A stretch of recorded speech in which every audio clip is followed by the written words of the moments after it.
आप सभी को प्रणाम। जय श्री राम। मैं हूं ललन ठाकुर बिगन नेपाल से।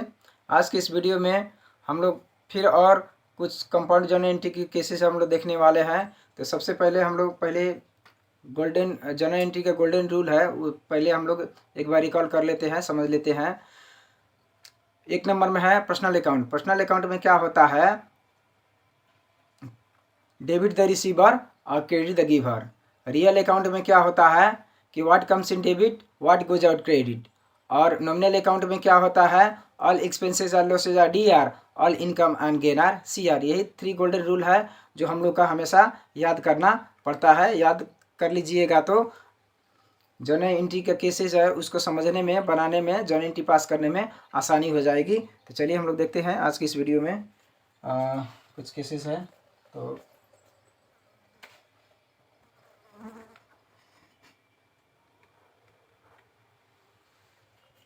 जैसे केस नंबर 29 में है, कंपाउंड जर्नल एंट्रीज के है। केस नंबर 29 में है, mister Acharya and company a private limited company paid income tax IRS 15,000 income tax दिया गया है। तो जब प्राइवेट कंपनी हो व ज्वाइंट स्टॉक कंपनी हो या पार्टनरशिप कंपनी हो, जब वो लोग इनकम टैक्स देते हैं तो वो कंपनी के लिए खर्च हो जाता है, कंपनी के लिए खर्च हो जाए, एक्सपेंसेस हो जाता है। तो नॉमिनल अकाउंट के हिसाब से all expenses are losses are DR, all income and gain are CR। तो इनकम टैक्स एक्सपेंस है कंपनी के लिए, इसीलिए इनकम टैक्स को डेबिट किया जाएगा। तो income tax account DR 15,000 to cash account 15,000। Income tax जब हम लोग तिरते हैं तो कैश में हम लोग पेमेंट करते हैं। अब बिंग में क्या लिख देना है? Being income tax paid. ये एक प्राइवेट कंपनी हो गया। अब उसके बाद में केस नंबर 30 में है, mister Acharya and Sharma associates a partnership firm paid income tax 10,000। अब ये पार्टनरशिप फर्म है, साझेदारी व्यवसाय है, 2 या 2 से ज़्यादा व्यक्ति मिलकर जब कोई व्यवसाय करता है उसको साझेदारी व्यवसाय कहा जाता है, पार्टनरशिप फर्म कहा जाता है। पार्टनरशिप फर्म में भी यदि इनकम टैक्स देना पड़ता है तो उसको एक्सपेंस माना जाता है, कंपनी के लिए एक्सपेंस हो जाता है। तो कोई भी कंपनी के लिए यदि खर्च है, एक्सपेंसेस है, लॉसेज है, तो नॉमिनल अकाउंट के हिसाब से all expenses are losses are DR, all income and gain are CR। इसीलिए पार्टनरशिप फर्म में भी इनकम टैक्स को डेबिट किया जाएगा। तो इनकम टैक्स अकाउंट DR 10,000 और टू कैश अकाउंट 10,000। बिंग में क्या लिखना है? Being income tax paid. उसी तरह है केस नंबर 31 में है, goods costing IRS 2,000 lost by fire. 2,000 बराबर का सामान है, वो आग से जल के नष्ट हो गया है। These goods were not insured. ये जो 2,000 के सामान थे उसको इंश्योरेंस नहीं कराया गया था। अब कंपनी में गुड्स के लिए, स्टॉक रखने के लिए गोदाम के हम लोग इंश्योरेंस करवाते हैं। तो जो गुड्स से 2,000 बराबर का गुड्स है तो उसके इंश्योरेंस नहीं कराया गया था। इंश्योरेंस नहीं कराने के कारण से इंश्योरेंस कंपनी क्लेम नहीं देगा, इसीलिए 2,000 बराबर के संपत्ति जो सामान है नष्ट हो गया, गुड्स लस्ट बाई फायर।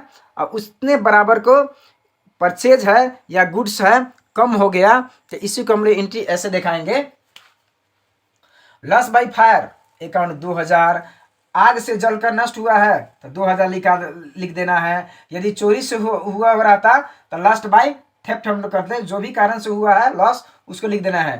तो इसमें कारण दिया है लॉस बाई फायर, तो loss by fire account DR और टू परचेज अकाउंट और टू गुड्स अकाउंट 2,000। बिंग में लिखना है Bing goods lost by fire. अब केस नंबर 32 में है, गुड्स डिस्ट्रॉयड बाय फायर। आग से बर्बाद हुआ है, खत्म हुआ है, नष्ट हुआ है, कॉस्टिंग 5,000 बराबर के, but claim admitted by insurance. अब ये जो 5,000 का सामान है उसमें क्या है कि 5,000 का सामान जल कर नष्ट हुआ है, बर्बाद हुआ है, लेकिन इसमें insurance company but claim admitted by insurance company for RS 4000, यानी कि 5000 बराबर का सामान जर के नष्ट हुआ है, उसमें इंश्योरेंस कंपनी 4000 रुपया सिर्फ दे रहा है। तो यानी कि 1000 रुपया जो क्लेम है वो नहीं दे रहा है। तो मान लीजिए कि जो पैसा आपके पास इंश्योरेंस कंपनी दे रहा है तो उसको एंट्री कर देना है इंश्योरेंस कंपनी अकाउंट DR 4000 रुपया दे दिया। उसके बाद में गुड्स डिस्ट्रॉयड बाय फायर 1000 रुपया का हम लोग लॉस हो गया, ये नॉमिनल अकाउंट के हिसाब से हो गया। ये इंश्योरेंस कंपनी जो पैसा देता है हम लोग के कैश रूप में, तो इसीलिए इसको 4000 डेबिट कर दिए गए और 1000 बराबर का सामान नष्ट हो गया। तो अब टू परचेज और टू गुड्स अकाउंट करके 5000 रुपया लिख देना है। ये DR बराबर CR होना चाहिए। तो अब बिंग में क्या लिखना है, Bing goods destroyed by fire insurance company admitted claim partially, पूर्ण रूप से नहीं दिया है, कुछ रख लिया है, क्लेम नहीं दिया है। अब उसके बाद में आप देख सकते हैं 33 में, केस नंबर 33 में है, 33 में ओल्ड मशीनरी कॉस्टिंग 8000 बराबर के जो पुराना मशीनरी है वाज सोल्ड फॉर 9000, जो 8000 का पुराना मशीनरी था उसको 9000 में बेचा जा रहा है। तो यानी कि 8000 का संपत्ति को यदि हम लोग 9000 में हम लोग बेचेंगे, 8000 बराबर को जो पुराना मशीनरी है उसको 9000 में बिक्री करेंगे, तो इसके अर्थ होता है 8000 की संपत्ति 9000 बेचने का अर्थ होता है 1000 रुपया प्रॉफिट हुआ। तो कैश कितना आ रहा है, 9000 रुपया था, कैश अकाउंट DR हम लोग कर देंगे। सामान कितना जा रहा है, 8000 का, तो टू गुड्स अकाउंट लिख देना है 8000 और उसके बाद में 1000 जो प्रॉफिट होता है तो to profit on sale on machinery करके हम लोग एंट्री दिखा देंगे।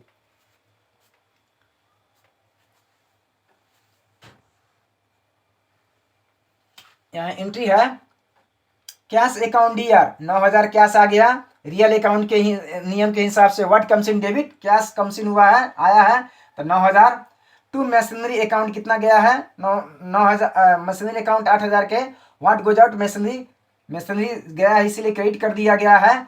और to profit on sale of machinery जब हम लोग बेचे हैं उसमें 1000 रुपया नाफा हुआ है, तो ये कंपनी के लिए गेन हो गया, ये कंपनी के लिए गेन हो गया, इसीलिए इसको क्रेडिट का all income and gain are CR, all expenses and losses are DR, all income and gain are CR, nominal account के हिसाब से ये क्रेडिट हो गया।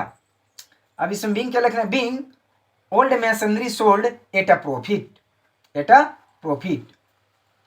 अब केस नंबर 34 में है, देखिए furniture with book value of RS 5000, एक फर्नीचर है जिसका बुक वैल्यू है 5000।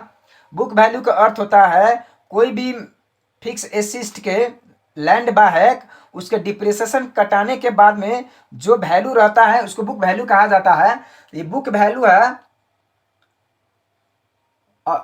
फर्नीचर विथ न book value of RS 5000 was sold for RS 3000 only, यानी कि 5000 का जो फर्नीचर चाहे उसको 3000 में बेचा गया, यानी कि 2000 रुपया लॉस हो गया। तो कैश कितना आ रहा है, 3000, तो कैश अकाउंट DR 3000 आ गया। अब loss on sale of furniture account 2000, 5000 का सामान 3000 बेचा गया तो 2000 रुपया लॉस हो गया। अब टू फर्नीचर अकाउंट कितना का जाएगा, 5000 बराबर का जाएगा, तो ये 5000 रुपया हम लोग क्रेडिट कर दिए। इसमें बिंग के लिए क्या लिखना है, being furniture sold at loss LOSS loss, at loss. ये जो ये एंट्री मैं दिखाया हूं, ये एंट्री पेज नंबर 65 में है, आप देख सकते हैं। अस्मिता पब्लिकेशन किताब है, इसी बुक में से आपको पेज नंबर 65 में से इलिस्ट्रेशन लिया गया है। आप भी इस बुक को खरीद कर उसमें इलिस्ट्रेशन आप देख सकते हैं और इसमें और भी इलिस्ट्रेशन है उसको देख सकते हैं। अगर कोई भी इस अस्मिता पब्लिकेशन के इलिस्ट्रेशन में आपको कोई भी प्रॉब्लम आता है, कोई भी समस्या आता है, तो मेरा नंबर है 9801718316 में आप हमें फ़ोन करके संपर्क कर सकते हैं और कोई भी क्वेरी हो आप सॉल्व करवा सकते हैं, या आप वीडियो में कमेंट कर सकते हैं और उसके आधार पर मैं वीडियो बना दूंगा। तब तक के लिए आप पढ़ते रहिए, खुश रहिए। जय नेपाल।